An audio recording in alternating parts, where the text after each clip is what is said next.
Welcome to the Kemmy Business School Future Thinking Podcast. Hi, my name is Finbar Murphy from the Kemmy Business School at the University of Limerick. And my name is Erin King, also from the Kemmy Business School.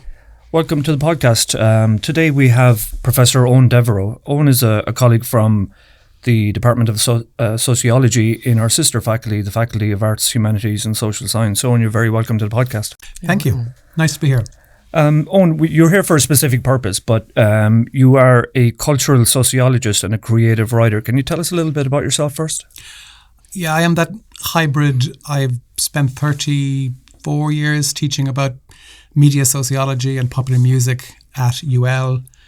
I'm a musician and I'm also a creative writer, published creative writer. And I suppose increasingly in the last 8 or 9 years, I've tried to do as many things creatively and academically as possible. I certainly get the sense that when I began to write as a creative writer, I was worried about my sort of academic credentials or that it wouldn't be taken seriously as a creative writer. But in fact, I find that it has actually freed me up a lot in terms of my academic writing, and it's made me more adventurous as an academic. Mm. We could spend a podcast or two talking about that, and perhaps we'll come back to that someday. But we have you in here for a specific reason, and that's to talk about the Kemmy Business School, or more specifically, the person it's called after, which is Jim Kemmy. And you have a very personal relationship with Jim and his legacy, but the Kemmy name is really important to us in the business school. It informs a lot of the way we think and our values. But his background is a little bit incongruous with a business school. Can you tell us a little bit about Jim? Well, so Jim Kemmy was a stonemason by trade. From a very young age, as an apprentice, he stood up for his rights and in fact lost his apprenticeship and ended up going to London as a stonemason. Came back to Limerick immersed in socialist thinking, had very much self-educated, he came back to Limerick and very quickly became involved in trade union politics and in labour politics and began to organise workers and apprentices and so on. So there's a lot of activism in the early 1970s. In the University of Limerick, in a week or so's time, UL 50 are about to publish a book called UL Dreams that I've co-edited with Joseph O'Connor and Sarah Moore, previously of this faculty. And I have a poem in it, and Jim Kemmy features in the poem, and it actually talks about the very first time I encountered Jim Kemmy. And this idea, when I was 9, that I suddenly heard of this big man who was a communist, and I didn't know what a communist was, and I was curious about that. My own father was a trade union organiser. He was a fitter by trade, and they were very connected. I got to know Jim Kemmy then from a very early age in the Mechanics Institute. And I suppose as a child and as a teenager and somebody interested in issues and so on, I kind of coalesced. I'm a child of punk rock. So in 1977, I was 12. I became very interested in issues and the world and critiquing the world. And Jim Kemmy kind of coalesced with that. So he was on the rise in Limerick.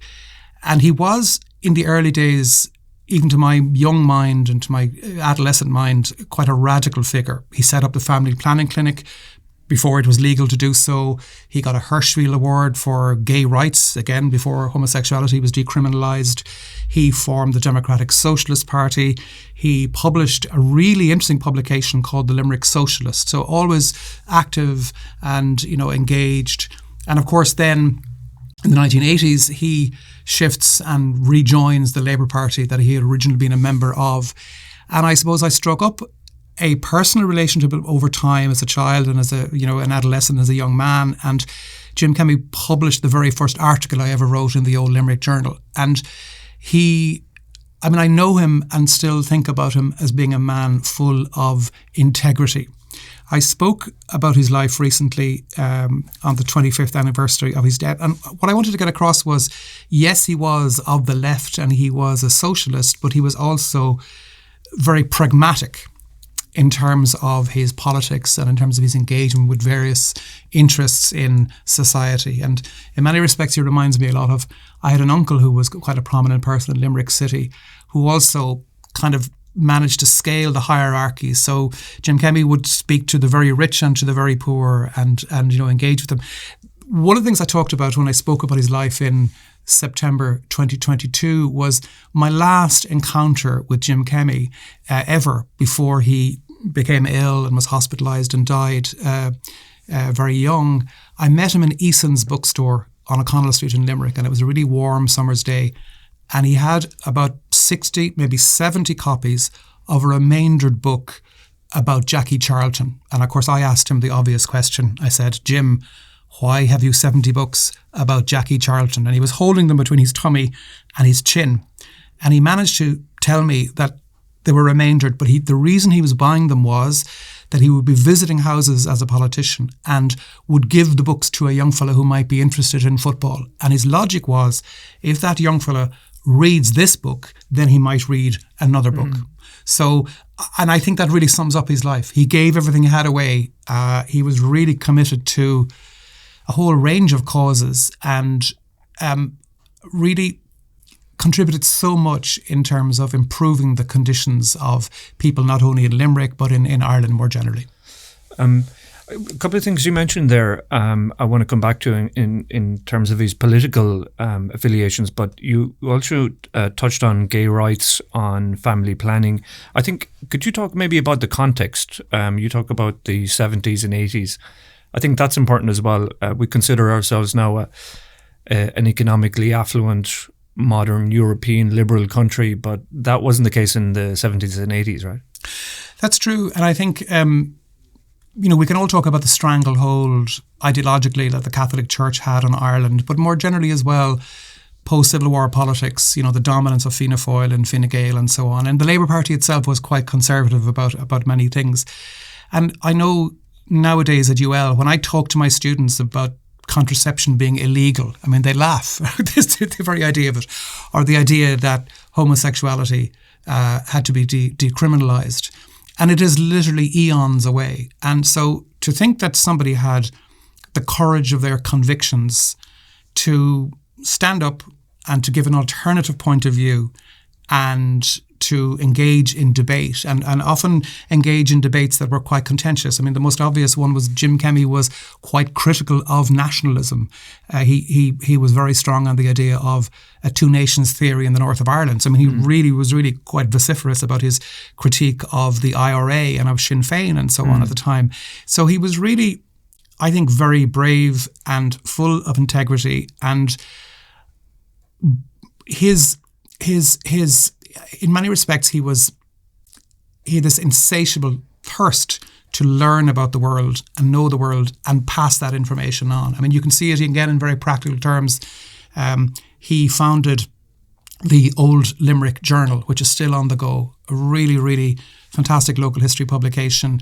And again, the ethos of that was literally the simple annals of the poor, the stories of working class women and men, their struggles, their experiences.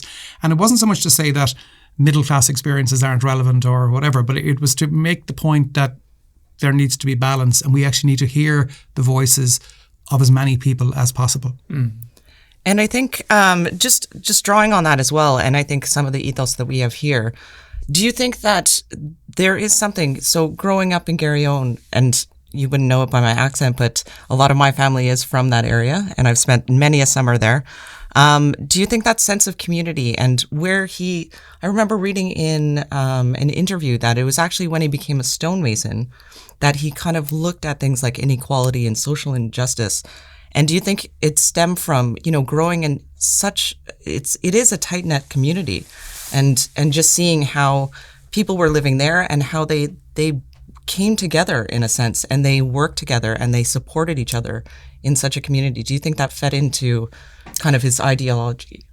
I do. And I've done a lot of work as a sociologist interested in media on the ways in which working class communities come to be stigmatised and blamed. So a lot of the work I've done about estates in Limerick and about the reputations they have and how that might impact on whether there might be economic development there because employers won't recruit there or locate there and so on.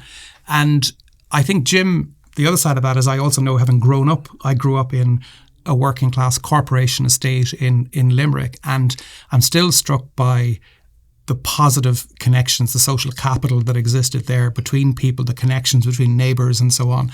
That was something very strong in Garryowen. And I know from the Kemmy family history, there was a kind of a wider sense, particularly his mother, who was from County Clare.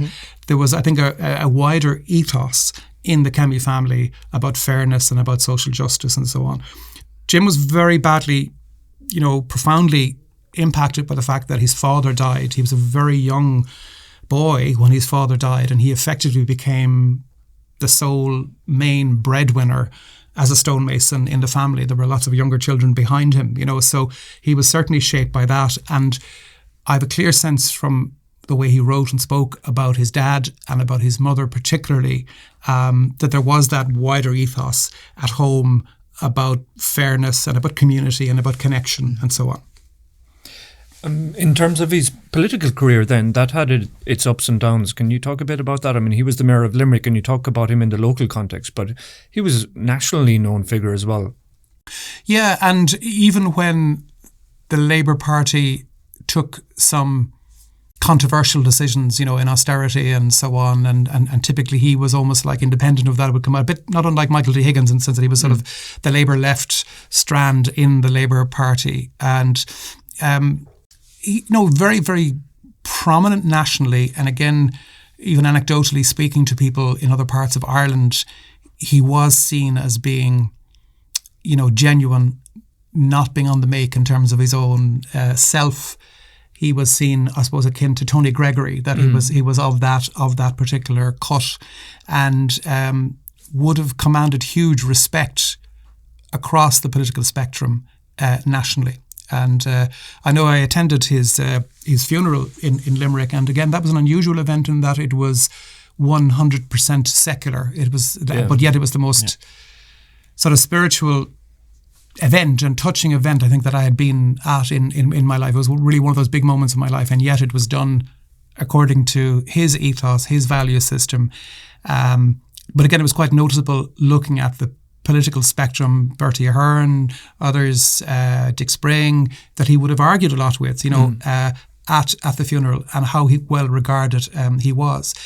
I think he's also interesting kind of at that bigger level. If you think about that, he starts out in the Labour Party. He falls foul of Stevie Coughlin, and he falls foul of very conservative Labour Party politics locally. He sets up his own political party with John de Courcy Ireland. Jan O'Sullivan is involved as an activist and later on as a TD. And yet he had the nous to move back into the Labour Party. And I've been looking at video footage of him talking about the merger with Labour and so on. And I was really struck by the pragmatism that he was engaged in, but also then I suppose the fact that socialism and Marxism itself as a way of looking at the world was changing. The Berlin Wall was coming down, Marxism was collapsing and so on. So I think he was quite realistic and pragmatic about his politics. And I think just touching on that, just how pragmatic he was, and this could be a little bit controversial, but going up against the Catholic Church, and we spoke about women's rights, obviously something that I'm quite intrigued, especially, for a man in the 70s. And he was actually almost up against the Catholic Church in terms of, pro-life, and he was, pragmatic in that sense. And do you think that stemmed from, again, that socialist side of him, that trying to, it's not necessarily women's rights alone, but it's also, being able to feed, an entire family and coming to a sense that if we kind of take religion out of it and think of it from a logical perspective, that I think that's the way he almost looked at things. Does that? No, I agree. And it gave rise to a kind of a throwaway remark at the time in the 70s. There were references to Kemmy's Femmies, to the women who supported Jim Kemmy, whether it was through the family planning clinic or through, debate. I mean, I remember being engaged in the campaigns about divorce and about abortion rights and so on. And again, it was that sense of, that women are equal citizens. As much as you're campaigning about working class rights, that you also need to campaign about gender equality. And I think there was a a genuineness about that. Mm-hmm. So the Kemmy Business School, or the business school at the University of Limerick, is as old as the university, which is 50 years old. But about 15 years ago, the school was named after Jim Kemmy. Given his political background, how do you think he would have reacted to that? I think there might have been a little bit of bemusement, but I think that I know from many conversations I had with Jim about NIHE and about the University of Limerick, and I would have co-chaired student debates with him here. He would have been here when I started my career here in the late 80s, early 90s. And so he was immensely proud, first of all, of the idea of Limerick having its own university. And I know even when I was without tenure, so when I was a contract worker and I was doing all the things that many younger apprentice academics do, every single time I met Jim Kemmy on the Limerick to Dublin train, I was doing my PhD in Dublin, and I used to meet him on the train, and invariably the conversation would be about, did I get my tenure, and what were things like in UL, and what was Dr. Walsh like as an employer, and so on. But there was a huge pride in what the place was about, and I think that he and his family would and are honoured by the idea of remembering his name. Yeah. You'll remember that there was quite a bit of controversy in Limerick over the naming of the Abbey Bridge, and so there was a move to name it after Jim Kemmy, and it didn't happen. And now there's a museum called after Jim Kemmy. But I actually think, because I think it actually makes a lot of sense to have a business school named after somebody who was very much about, integrity and about ethics and about industrial relations and recognizing equality between people, and they're good values to have. Yeah, I took note of some of the terms you mentioned when you described Jim and his life and his own ethos, which would be pragmatism, integrity, fairness, equality. All of those things are baked into the Kemmy Business School and who we are. And I know that from internal conversations with ourselves and in terms of how we describe ourselves, that those are all attributes that we're very, very proud of. But you yourself, and thinking about a business school as a school for business, or as something that can educate a more holistic leadership in the future, how would you equate his legacy then with the underlying capitalism, I guess, of a lot of business schools? There's room for conflict in that, but I think the values that he represented, if I were in charge, or if I had to say as to how business education might be influenced, I think they are the things that we need to really emphasize with our students. And I suppose there is also that sense that Jim Kemmy had a fearlessness about calling things out, that the emperor has no clothes, that we need to call power into question. We need to question things, and whether that's in a business school or in a arts, humanities, social sciences school, I do think we need to be encouraging our students, our graduates to be brave, to call things out, to take risks, and so on. So then, thinking about the next 50 years and with the Jim Kemmy's legacy as part of our ethos now, the problems that Jim encountered in the 70s, 80s and later were local, or at least they were peculiarly Irish problems. I would argue now that in a globalized world, with supply chains and interactivity between populations through social media, that a lot of our problems now are global in nature, thinking of sustainability being the obvious one. How would Jim be now? What would he be campaigning for? I think he would be campaigning about sustainability, because he had, as a stonemason, he wrote and talked a lot about the physical world that we live in. I know his holiday time was spent walking through the Burren in County Clare and so on. So he would have talked a lot about nature and about the material world in that sense. But I think he would also be attuned to the fact that a lot of what happens now in terms of labour and the exploitation of labour, I say this to my students in humanities: where does your iPhone come from? Where is it assembled? When people work in China or in other Asian countries, how much are they paid? If you go to one of the big stores and you buy a T-shirt for €2, what is the cost of that, not only ecologically, but in terms of the women and the children who engage in that kind of labour in other parts of the world? So the vision, the version of the world, while he did apply the ideas of socialism and Marxism and that understanding of the world to Limerick and to Ireland and so on, they're equally, I think, applicable to what some of us might still call late capitalism or the postmodern capitalist world, where these things they're becoming more acute. They're more difficult because a lot of the time they're out of sight. But I think he would want us to know that all production chains begin and end somewhere, and that there is often exploitation of resources elsewhere, and that this is something that we need to be not only aware of it, perhaps do something about. Okay. Owen, it's been a huge pleasure. If anybody wants to find out more about Jim, about his life, if you have any links, we'll post them at the end of the podcast. But on behalf of myself and Aaron, thanks so much. It's been a pleasure. Thank you. Thank you. Thank you. We should go for a pint at Tom Collins. Will do. We will.